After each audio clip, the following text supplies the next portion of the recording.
গরুড় পুরাণ অনুযায়ী 4টে যুগের তাদের মানুষদের কীরকম কী আর সেই 4টে যুগে কোন অবতার আমাদের জন্মেছিলেন বা জন্মাবেন সেটা বলা হয়েছে, এবং তাদের কীরকম লাইফস্টাইল মানে উচ্চতা বা তারা কতদিন মানে বেঁচে থাকতো সেটাও বলা হয়েছে। তো গরুড় পুরাণ মতে আমাদের 4টে যুগ, সত্যযুগ, ত্রেতাযুগ, দ্বাপর যুগ আর কলিযুগ।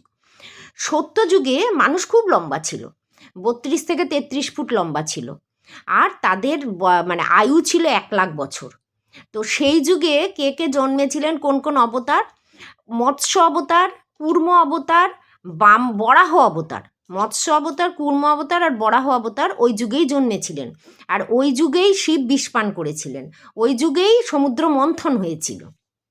আচ্ছা, এরপর আসছে ত্রেতা যুগ। ত্রেতা যুগে একটু কমে গেল, তখন 20-21 ফুট লম্বা হতো মানুষ, আর তাদের আয়ু হয়ে গেল 10,000 বছর।